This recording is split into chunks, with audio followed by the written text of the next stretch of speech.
Hey guys, how are you doing tonight? Hi, Christopher. It's a good night. Thanks for having us. Hi, I'm well. Good. Yourself? I'm doing pretty good too. It's beautiful here in Cincinnati, where this is Jason and Darren of Durdle Games joining me tonight for the podcast, and that's where they happen to be too. I don't know Jason as well, but I've gotten to know Darren a little bit, and they just recently had their Kickstarter for Unmatched Tales to Amaze finish up with about 9,000 backers. So, congrats, guys! And they have some other games in the pipeline too. So yeah, any other thing else you want to say to people as far as who Durdle Games is? Yeah, so Durdle Games is Jason and myself. We're a design duo. We got kicked off in 2020, and Unmatched Adventures, I would say, it's obviously our first success. So it's a really great debut. Yep, and thanks for having us. Looking forward to talk board games. Yeah, I mean, we were already getting into a little bit right away. We were talking about Libertalia and X-Men goodness beforehand too. Not necessarily X-Men board games, but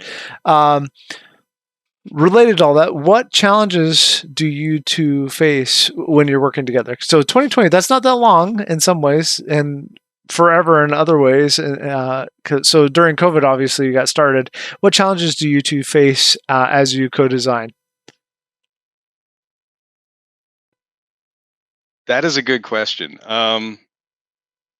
Jason and I we're in contact nearly every day on game design. Now we get together once a week to actually kind of assemble our ideas and put them in TTS and actually play them. And sometimes we do get together to play them, but we are working together almost every day. So we keep a Discord channel, and when an idea comes up, we put it in the Discord channel. And sometimes it's just a long string of ideas, and the other person's not even around to respond, but it's just there and it's documented.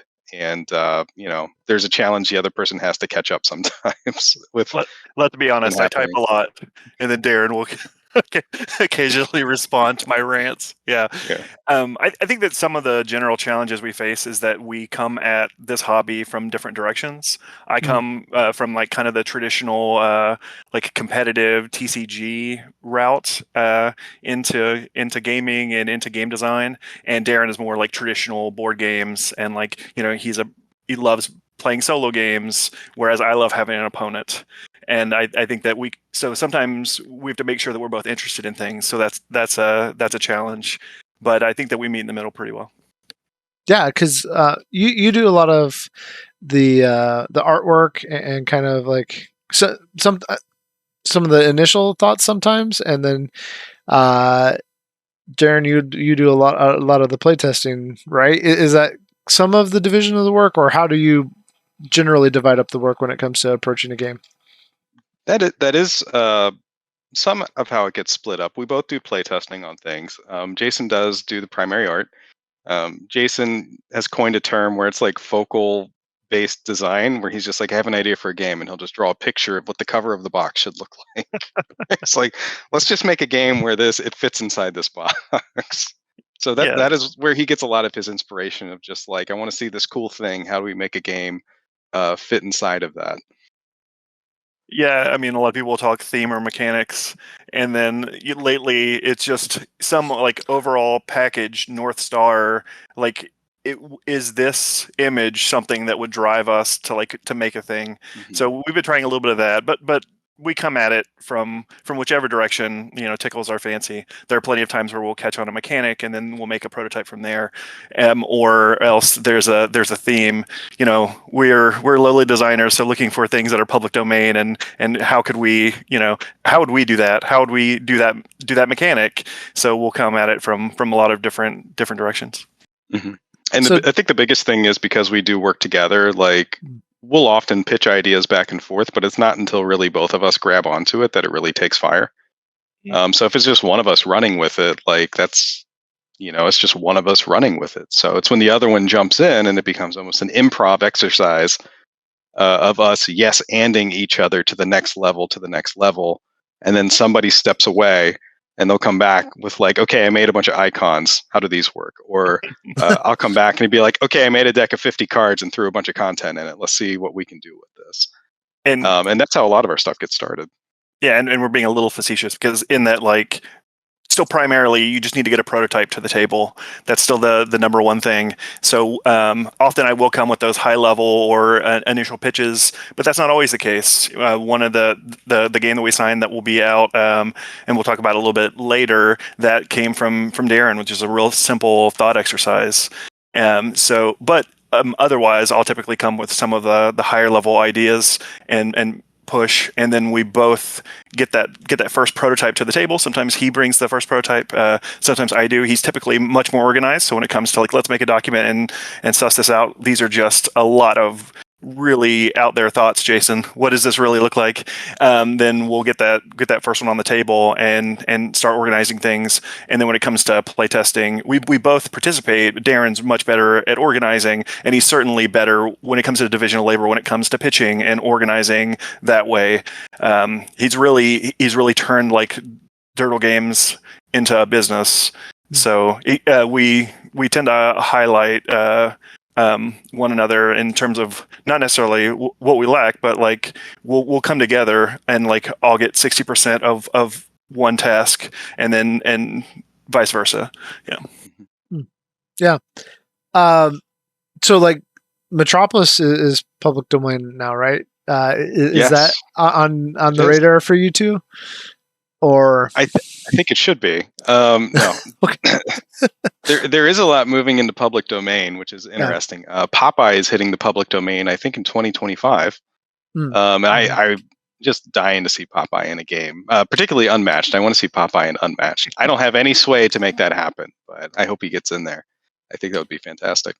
Oh, okay. So, well, I mean, that was kind of my next question. Was what is your dream game if you could just do anything and there were no restrictions, including time? Because Jason has an opinion on this, and it's a strong opinion. You should tell him, Jason. I mean, there's a lot of IP games. I look at examples like Prospero Hall, who's done like the Back to the Future games and several other IP games, and then I think, oh, it would be so great to be able to like reinvent that nostalgia. I am just like a crazy big fan of the Sylvester Stallone movie Demolition Man. Oh, really? Okay. So what would that game be? Because there already kind of is a Demolition Man game. It's a dudes on the map kind of game with a similar theme. What would yours be? I mean, it would definitely be like faction fights and lots of like important character, whether you're the government or the police, and maybe I just don't know, and this game already exists, and then I will feel very good that I could just play that game instead of having to make it. Because in my head, I want it to exist one way or another. But Edgar Friendly and like the underground Morlock folks, or whether you're dealing with Cocteau and that group, or Simon Phoenix and like all of the inmates. I'm a big fan of that movie. Yeah, I don't know. I don't know if it was like an actually named Demolition Man, but there was a game that like I remember seeing that is like, yes, this is Demolition Man, based on like the art and stuff. I don't know. When I saw the board game Block by Block that's come out in the last year, immediately I was like, oh yeah, that feel. But Demolition Man, I would love it. Yeah. Okay. So strong feelings about that. Yeah. You played Block by Block then? I haven't. I haven't had a chance to play it, but I've watched how it's played and super interested in getting a copy. Okay. So Darren, are you on board with this, or is Jason just running away with the Demolition Man idea here? I would be on board with it. I think that would be a relatively fun one to work on. If we're talking about IPs from the 90s that we could get, I have said for a little while that I really want to get the Exo Squad IP and turn that into a game. If you don't know what Exo Squad is, it was a cartoon from the 90s. And it was, I guess, targeted towards kids, but the way it was written, it was definitely for adults with the complexity of the storyline, and some of the themes that were involved in it were just pretty heavy, and a lot of kids may not have got it. But it was a kind of an American anime, if you want to look at it that way, and it was a group of mostly humans that had these exo suits, and they were in a battle with another race. It was a race that was actually created by the humans, and they were in a battle with that other race, and they weren't winning. When the show starts, the humans are actually losing. And I believe it went 2 seasons or so, maybe 3 seasons. And it just had all these really heavy themes in it, and there was some great action and great characters, and the toys were awesome. And I want that IP, and I want to turn it into a game, mostly so I can have the little mechs to run around on the map. So was that the one where they had like little nodules on the outside of their suits, and you could like attach things to them? What was it that? They definitely had attachments, like the suits would like you could shoot rockets and stuff from them. Yeah. Okay. And they were all colorful and kind of themed, and they were just a really cool toy. So. Okay. Yeah, I vaguely remember this. I didn't even know that it existed in my mind until you brought it up again. So, you've absorbed it at some point in your past. Yeah. Well, Go ahead. A more serious answer for me would be I would love to design some type of party game that my family would want to play, like my extended family would want to play during the holidays. And that is a really tough thing. Like, I just don't have the number of people here to play test anything like that, whether it's like something like Cockroach Poker or Pit, or in that vein. I would love to do one of those, just like simple. This is very fun, because all of the things that we develop right now are things that are just a little crunchier than that, and a little like gamerly. I want to eventually like splash into the non-gamer demographic, but that'll come. Yeah. I've talked about this before. Like Pierce Sylvester, who has designed a bunch of games, talks about how like one of his best-selling games of all time is just a card game that is fairly simple, and on BGG it has a rating of like 5 point whatever. So like for board gamers, they rate it as a terrible game, but like to people outside of board gamers, it's sold over 100,000 copies. Like, yeah, that's what I tell Darren is I want to make a game that will be sold in Walgreens. Yeah, that would be really nice, because the audience is so broad and different, and then the core has to be so clean and friendly, and I have a ton of respect for the folks. Like, if your game can go on a peg in Walgreens, I have a lot of respect for that. Yeah, if a family can get this out of their stocking on Christmas and open it up and have it on the table in about 3 minutes, and everybody is playing, like, that is a hard thing to do. Because there are some games that are ingrained into our cultural consciousness, right? Like, if you put Monopoly out, people are going to understand it. You put Uno out, people are going to understand it. So you have to like sneak something in there that they kind of have an innate understanding of, but is different from what's already on the market. Yeah, for sure. So on that note, let's go back to Unmatched and Unmatched Adventures. And first of all, tell me about Unmatched. Like I've never played before, and I don't know what's going on there. And then we'll get into what Unmatched Adventures is and how it's different. Unmatched is certainly more complicated than Uno, but it's basically basically a game of war. It's where you're playing on a map, and you're playing your card, and you're comparing it to someone. It's a skirmish game that uses minis and cards and lots of different like heroes from myth and legend and Marvel and IP, and they all meet on these battlefields that are node based. That let you move a certain number of spaces, and then you play your attacks, and then the cards in your deck are schemes and attacks and defenses, and you play those to see who takes the other person's health to 0 first. And so, at its heart, it's a game of war with minis on a map. And the best way that I've heard it described was by Rob Davio, the designer, that it's a collectible card game for people that don't like collectible card games, and a miniature game for people that don't like miniature games. It's like this nice in-between of both of those things. Yeah, that's an interesting way to describe it. Because they do have some that are they vaulting? Is what they're putting them away. They're not going to have them. Yeah. What are they calling it? Yeah, they're putting it in the vault. So like Disney has a vault, they'll have a restoration vault. And you can't have every box that comes out on the shelf, because it's more and more boxes all the time. So some stuff couldn't be getting put back in the archive, and some of it is if you can't find it on the shelves now, you're not going to find it. It's back in the vault now. Yeah, examples being like Bruce Lee as a single fighter or Deadpool. Those are, you know, Mm-hmm. 7-10 times the price on eBay right now because they're out of print. They couldn't, like, for either they couldn't keep the IP forever, or they decided to just focus on the next thing. If you're within the sound of my voice, Cobble and Fog is one that they've announced is going to go to the vault with like Sherlock Holmes and Jekyll and Hyde and Dracula and the Invisible Man, and that set is wonderful. It's a great example of what Unmatched could be, and super popular, and highly recommend it. I was actually telling Darren that when I worked in retail, we couldn't keep that set in stock at first when it came out. It was super popular, so I was really surprised to see that they were going to put that one away. So do you both have a favorite character? Are you allowed to say that now that you have an Unmatched set signed with Restoration, or? Yeah, we can say our favorite characters. Okay, in fact, right. I'll give you two. So Yeah. I'll give you my favorite character from the set, Tales to Amaze. My favorite character from that set is Annie Christmas. My favorite character that's not in that set is actually Beowulf. Okay. Yeah. And my favorite. Oh, sorry. Go ahead. No, I was just gonna say, do you have one too? Yeah, my favorite character is really a mechanical favorite. Sinbad, the sailor, and his different voyages from the very base set of Unmatched, that first Battle of Legends, is just, terrifically powerful and breaks the game in all of the fun ways.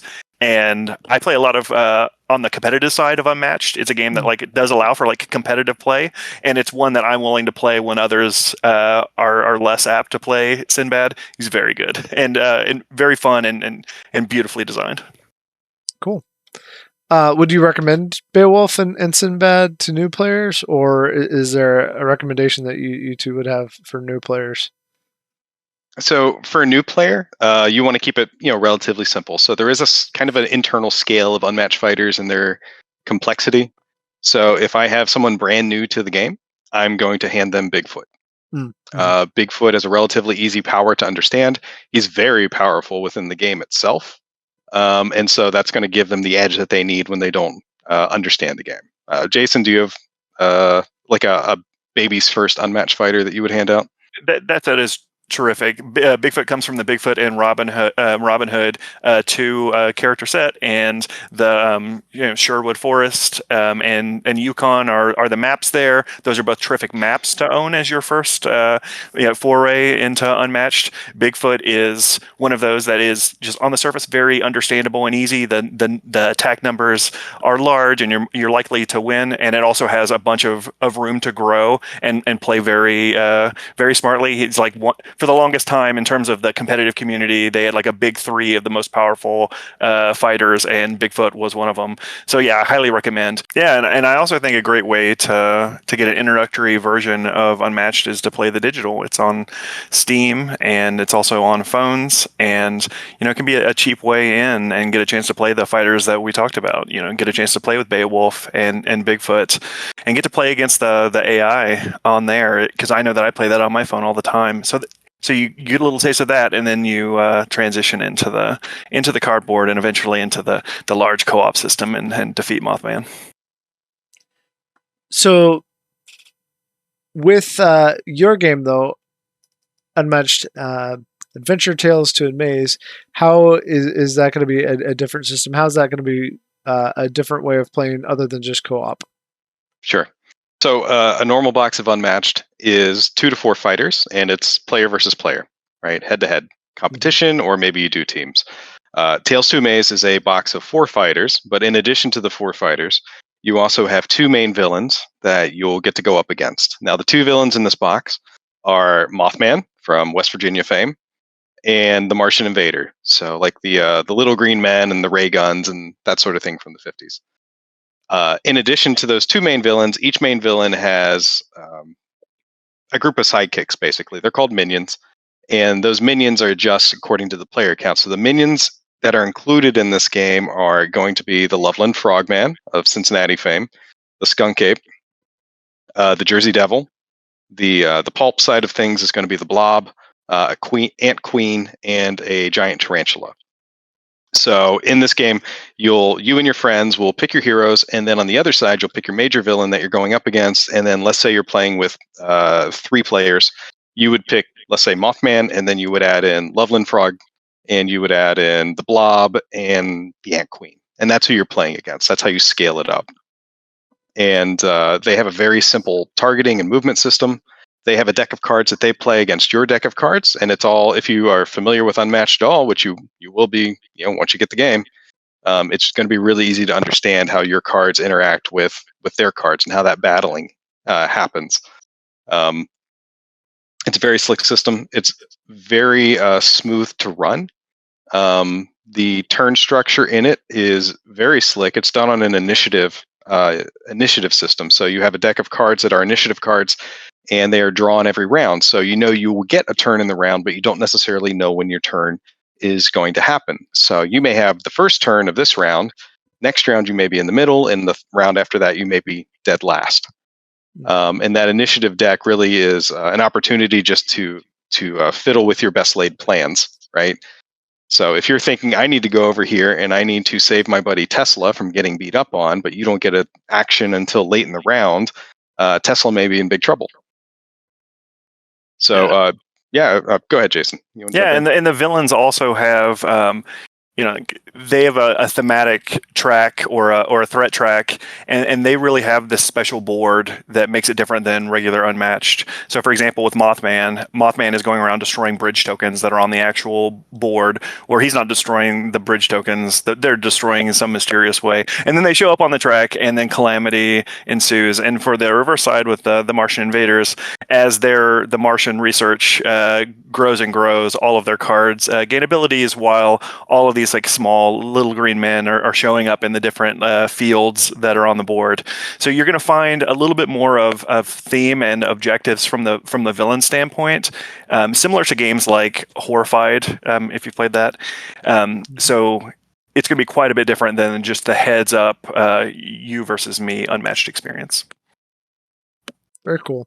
So it sounds like a lot of things, including popular culture, have influenced you both over the last couple of years. Do you have designers that influenced you throughout your design process and that you kind of look up to? Yeah, I'm going to mention someone that I worked with previously. I had a game design job on the design team for the Elder Scrolls Legends, which is a game kind of like Hearthstone that came out of Bethesda. And I had an opportunity to work with Josh Utterlayton, the Magic the Gathering Hall of Famer. And I was just always in awe of his instincts when it came to design. Things that he would jump to immediately would often take me a day to figure out or like come around to his thinking. And getting to see those instincts up close, just always super impressed. And today when I'm designing things, like his voice will ring in my head, different ideas or witticisms about games. So Josh definitely, and then other folks that I haven't met before, like Carl Chuddig, who did Innovation and Glory to Rome and Impulse and Mottainai, and have like these dense card games that are like 1 or 2 decks of cards with like these cards that do all of these different things, and it's in this tight package, but then you actually see the game played on a table and it just sprawls out and it looks like chaos. But if you're initiated, then you love it, and you can see, like, I have no idea how those things came to be, but I'm just in awe. And then lastly, I want to mention how just generally impressed I am with folks like Ryan Lockett or Michael Menzel, who both art and design their own games. Someone like me with an art background, I'm super impressed when someone can like kind of play both sides of that coin. And at the end of the day, they get to see this product that they've poured so much of themselves into, and it's awesome to see that with like Ryan Lockett at Red Raven Games and Sleeping Gods and all of those, all that he's done, and Adventures of Robinhood with Michael Menzel. It's just super impressive feats. Very cool. And from my side, I'll say I'll throw out 2 of them. I'll throw out one that's a little local. Christopher, you know him as well, David Thompson. He lives in southwest Ohio now, though not in Cincinnati.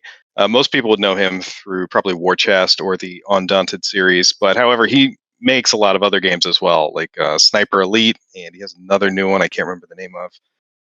The guy only seems to hit dingers. Like everything he releases seems to be really positively received. But the biggest thing is he was available to me when we were first engaging with restoration games. So we were new to all of it. I didn't know anything.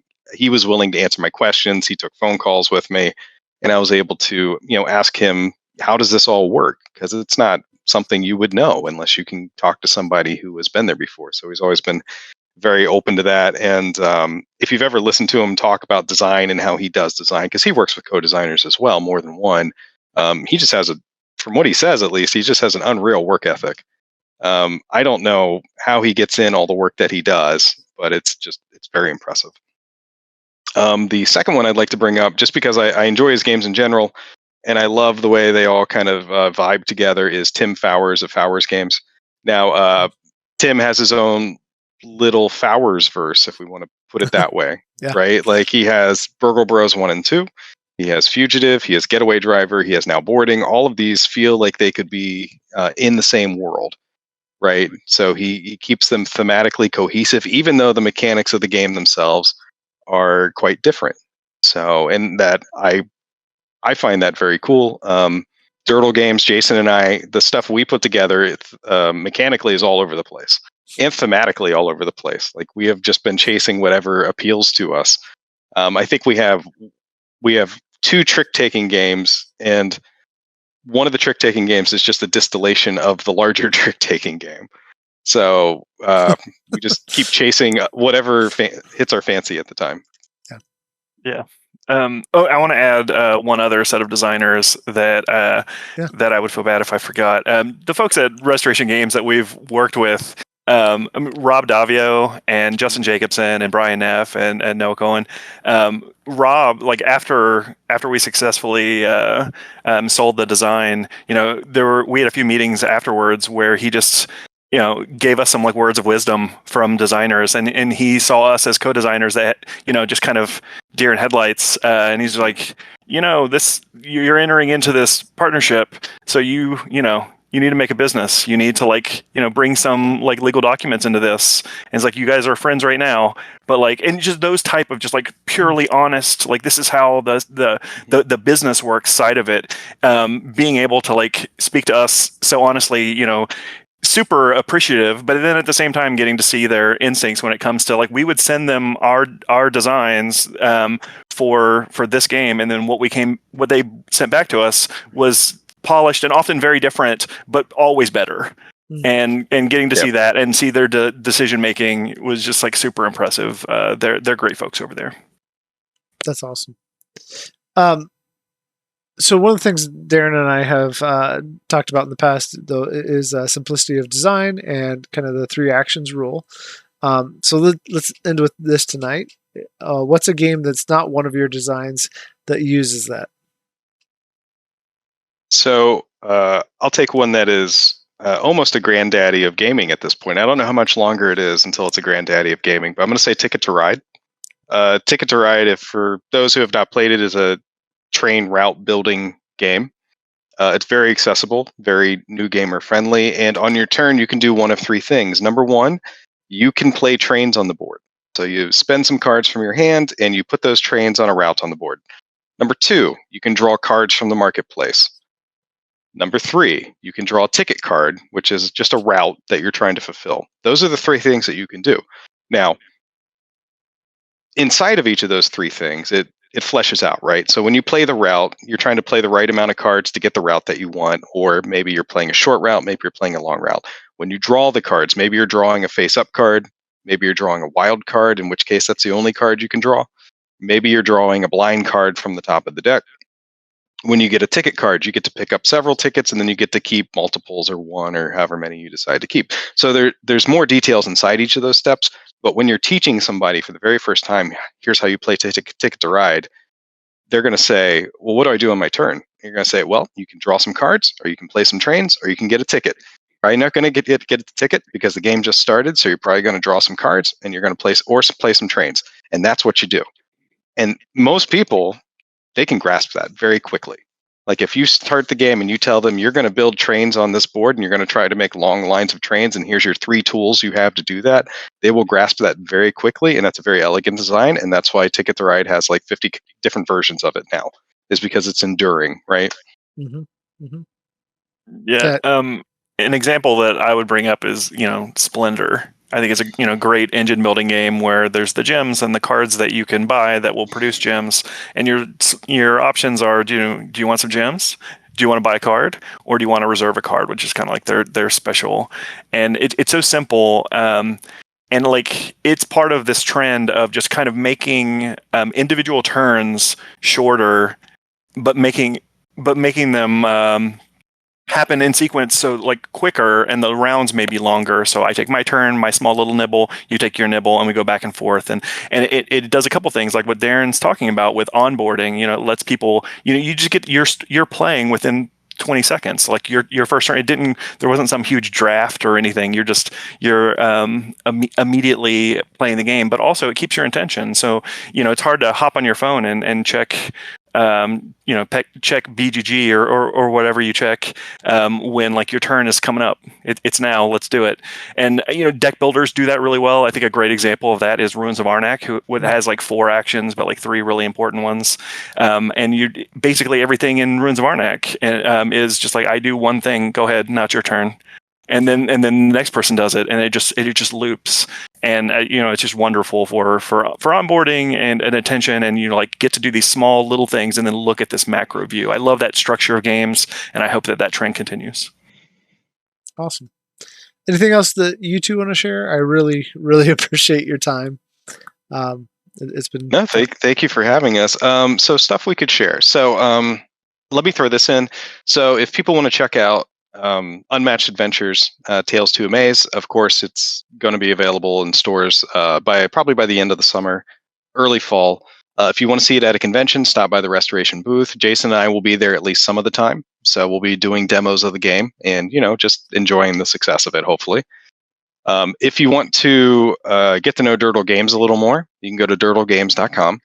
On the front page of durdlegames.com, there is a link to our Discord server. So we have a group of players called Durdlers, and they are really great, and we really love them. And we do run events every week, every other week for playtesting. We playtest online. And if you want to try some hot garbage that we threw together that week, you're welcome to join up.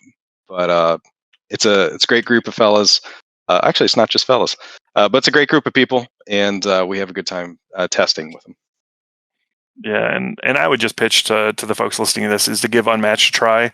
Digital, if you want to just dip your toe in, but there's something for everybody. It's just like the game is like if you want it to be, it's your complex like chess-like game that you could just go down the rabbit hole of YouTube videos of strategy guides and competitive scenes and folks that have just min-maxed to the limit. And then on the other side, there's this casual version of the game and this community of people making fan content for all of the different IP and public domain characters that you love. If you could think of a character that's your favorite character, someone's probably made a playable, at least online, unofficially version of that character that you could try out or try your hand at making a few that you would enjoy. And the community on Restoration's Discord is super welcoming, and it's been a great experience. So just generally Unmatched, it's a game that I was surprised at how much I loved it, and now we get to be a part of it. So very fortunate. And I'm going to mention this too, just because our conversation has gone differently than I expected it to tonight. But you also have a game, Constellé, that will probably change names, coming from Weird Giraffe at some point. It's signed, but Jason did all the artwork for that, so that's going to be cool to see. But I really, really do appreciate your time, guys, and I look forward to seeing what you come out with in the future. Yeah, thanks so much for having us. Appreciate it. Yeah, thanks a lot, Christopher.